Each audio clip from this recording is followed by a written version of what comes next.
When we were at Dressage at Devon this past September, I realized that I have a new life dream. It's to be Canadian. I'm only kind of kidding because US Dressage has a lot to be proud of. But talking to some of the top tier Canadian riders at Devon was, for me, one of the highlights of the weekend. I'm Lindsay Paulson, and I'm one of the hosts of the Dressage Today podcast. Today, we're talking to one of the leading riders in Canadian dressage, Lindsay Kellock. Fresh off her team gold medal finish at the Pan American Games, she joined us for a chat during her time at Devon. She was kind enough to take some time out of her very busy and also very successful weekend at Devon to tell us about her experience. It just so happened that we were talking to the woman of the weekend because in addition to her Pan Am team gold medal, she also won the Grand Prix and Grand Prix Freestyle at Devon, which was an FEI Dressage World Cup qualifier. Stay tuned for thoughts from Lindsay on her Pan Am experience, her most emotional memories, her fascinating family tree of athletes, and what's next for her. We're talking boss lady mares, personal bests, and tips to get to the front of the line at the airport. Although, spoiler alert, a gold medal helps. Stay tuned. Hey there, I'm Jennifer Malachi. And I'm Lindsay Paulson. We're the hosts of the Dressage Today podcast, where you can find us talking about anything and everything dressage related. Our conversations span the world of dressage, from leading riders to local level dressage heroes. We're talking training advice, horse care tips, and stories to inspire your own dressage journey. Tune in, then tack up. Lindsay, thank you so much for joining us today. Why don't we kind of kick off by talking about just your background? I know you come from a pretty horsey family. It sounds like your sister and your cousin's event at the upper levels, and Ashley Holzer is your godmother, correct? And your brother is like an international alpine skier, and your family's involved in so many different ways. Can you tell me about that? Yeah, so I guess I got into the sport because my mother is a dressage rider, and her best friend is Ashley Holzer. So that's how Ashley came to be my godmother. And so basically, since I was born, I've been in a dressage barn. And yeah, my sister is an eventer, and my brother did compete internationally for ski racing.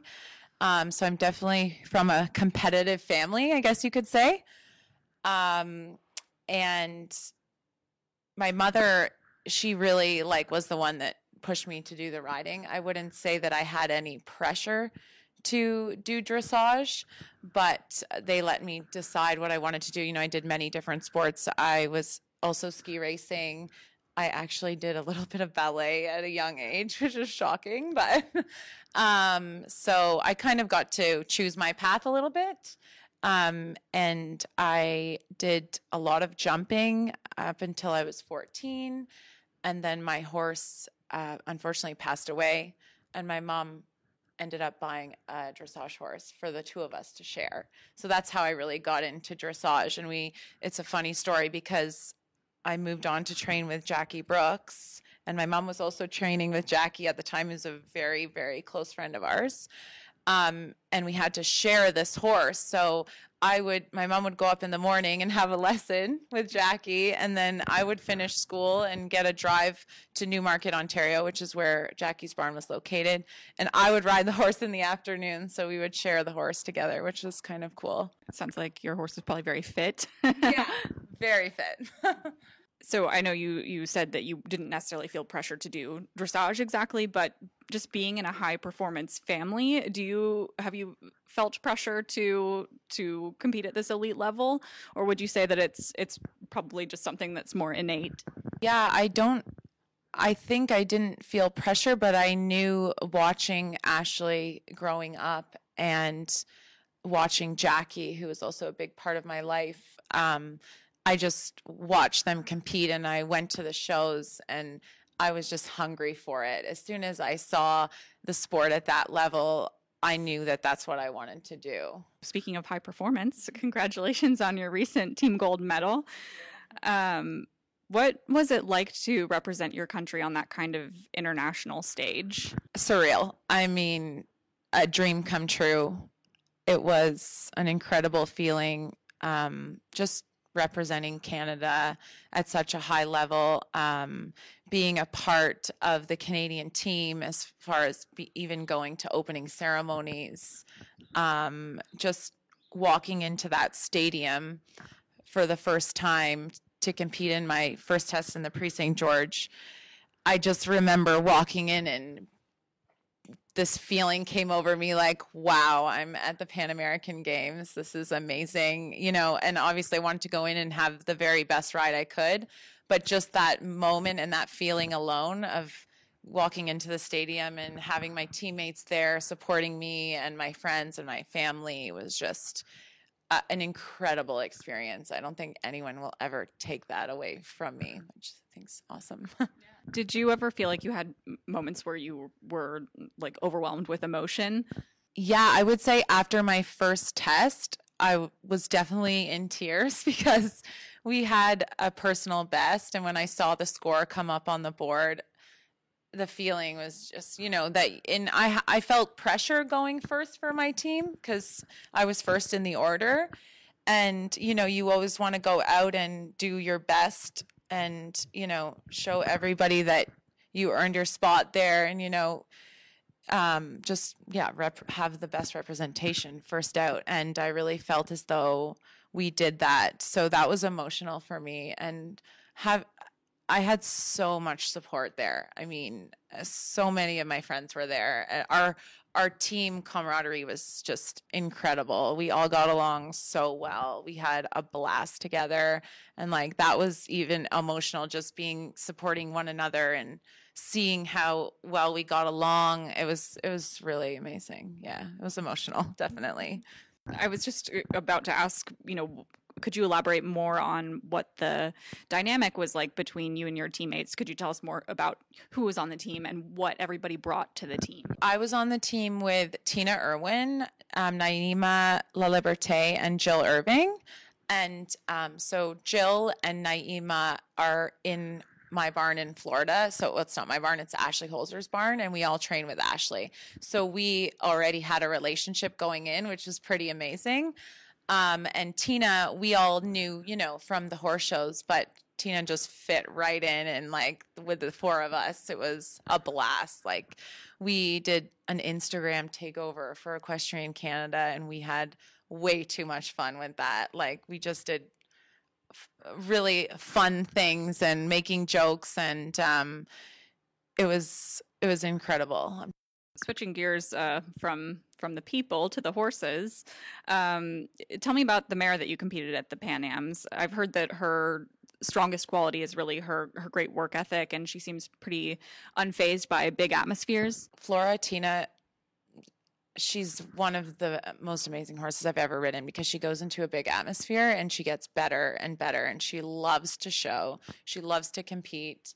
I go in there and I feel like she wakes up and if any mistake that she makes is on me because she doesn't want to make a mistake. In my I-1, I made a counting error in my twos, and that was all me, and to go in for my first major games on a horse that has so much confidence, I think was so helpful for me, just for my nerves, knowing that I could trust her in the ring.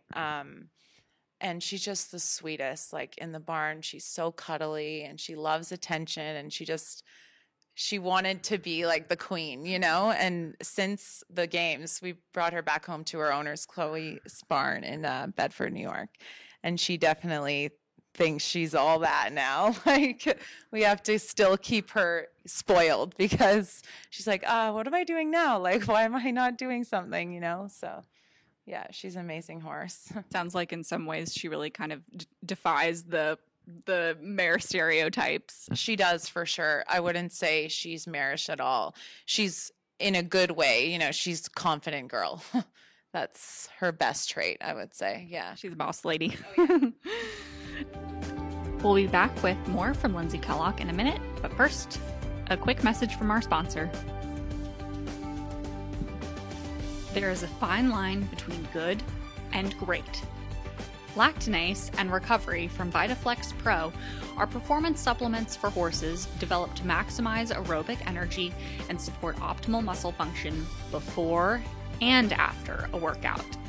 B vitamins and lipoic acid help the horse gain sufficient energy during a hard workout. After your workout, VitaFlex Pro Recovery provides key nutrients to aid in muscle tissue repair. Start strong and finish strong with Lactinase and Recovery from VitaFlex. Going back to the Pan Am's experience as a whole, and you're obviously an experienced competitor, and you've obviously had a really great start to your weekend here at Devon. How would you say that competing at the Pan Am's is different from your previous competition experiences? Of course, when we're competing just on a regular basis, we're competing as individuals. So for me, I think that I have competed in 2 Nations Cup before, but having the added pressure of representing Canada and also, not wanting to let your team down, that was definitely a different dynamic that you have to get used to. But I was lucky enough to have such an incredible team behind me, and we all got along so well. So we didn't feel as much pressure, I would say. But it is different. It's definitely something that you have to practice at, I think, like riding for a team and dealing with those different nerves. And of course, we had to come in top 2 at the Pan Am Games in order for us to get an Olympic berth for the Canadian dressage team. And we did that. But that was definitely added pressure in the back of our minds, like that we had to perform and come top 2. And anything can happen with horses, right? So we were lucky that everybody was healthy and good and fit and ready to go. So what's it like coming home and bringing that medal and that Olympic berth back to Canada? Actually, funny story. I went to Machu Picchu after the games with my family, which was incredible. And we ended up coming back a little bit early because my mom had to catch a flight home. Anyways, so I decided that I was going to try and get on an earlier flight. And I had like a 2-hour window. We had just gotten back from Machu Picchu. We were in the airport and my flight wasn't until the next day. And Jackie was also with us. And I had the medal in my backpack. And Jackie was like, you need to go up to the JetBlue counter and ask them if you can get on the flight. Tell them you're a gold medalist. Like, beg them to get on the flight. So Jackie, being, the character that she is, she went up to the JetBlue desk and was like, this girl's a gold medalist. Can you let her fly home a day early? She's not supposed to be flying home until tomorrow. And they were amazing. They put me right on the flight, no problem. So that was cool. And then I was quite late. So the time was short and I was in the customs line or the passport line. And someone had seen that I was wearing a Pan Am sweater. And they said, oh, how did you do? And, I said, oh, our team, we won the gold medal. And then this group yelled to the whole customs line, this girl's a gold medalist. And they were like, show us your medal. And then they let me jump to the front of the line. So that was a pretty cool experience. And especially not being at home even, I'm in Peru and the people were just amazing. The Peruvian people were so supportive. Everyone was nice. That was a really cool part, definitely. And then getting home, yeah, just having all of the support from everybody is incredible. Feeling that love, from winning the gold. And definitely there is a come down to that, I would say. But I am so lucky to have a few good horses that I'm competing and looking forward to the next thing. So I wouldn't say that I felt maybe a come down that other athletes maybe would feel after major games. I'm just I'm hungry now to go to the next. So you've touched on the personal best that you hit at the Pan Am's. When you think 20 years from now, when you're reflecting on your Pan Am's experience, is there a moment or a memory that you think will stick with you forever? This is a tough one. Yeah, I think the moment standing on the podium getting the golds, that's going to stick with me forever. Hugging my teammates. I mean, we were all in tears. I was super emotional. Looking up to the stands, seeing literally my whole family came. So that was amazing. That for sure is one of the best memories. There's a lot of memories, even the lead up, at training camp with our teammates. We had so much fun. Just traveling together, flying to Peru, that excitement in the plane. And, we all got matching shoes and matching shirts to travel with. And we just had such a great time. There's so many memories. But definitely the feeling that sticks out to me the most is what I touched on earlier. The feeling of walking into that stadium on the mare and just feeling her light up. And I just thought, okay, this is going to be good. That was one of my best memories for sure. You've mentioned that Ashley Holzer has played a really big role in your life. She's been a huge mentor for you. Can you share more about how your relationship with her has evolved over time? Especially, I know you worked for her for, I think, seven years. And now you have your own training business. Can you tell me more about that? Ashley has been a huge part of my career. I would not be anywhere close to where I am today without her. Getting the experience also managing her barn for 7 years, watching how she runs her business, how she trains her horses, how she deals with her students and clients. It's just I soaked so much of that in and learned so much from that. She's amazing in every way. She's 100% devoted to what she does. She works so hard. One of the hardest workers I know. She's in the barn all day, teaching all day, all hours. And she also had a family, to manage as well. So I would say our relationship, I don't know if it's changed as much as now that I don't work for her, but we still are in the same barn in Florida all season in Wellington, and she still coaches me as much as possible, and I still help her out when I can. We're like a family. She's like my mother, So she's been there for me through all of this, and she's the one that pushed me to do this professionally and help me to, build my business and get my students and help me learn to train. And she's just been a mentor through all of it and still is. I don't think that's ever going to change. Let's talk about what's next for you.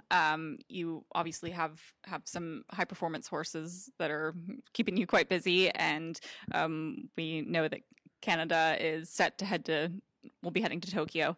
Talk about what your upcoming plans are. Of course, my upcoming goal would be to go to Tokyo, but you know how that goes, a long way away. After last night's performance with Sebastian, that is definitely becoming more of a reality now. But we're just going to keep working at that goal and day to day. You never know what happens with these horses and these animals. But I'm just going to keep training hard and working with Ashley as much as I can with him. And I have incredible support of Sebastian's owner, Melissa Schiff, and Enterprise Farm. So we have everything in front of us to get there, but of course we have to perform and do our best.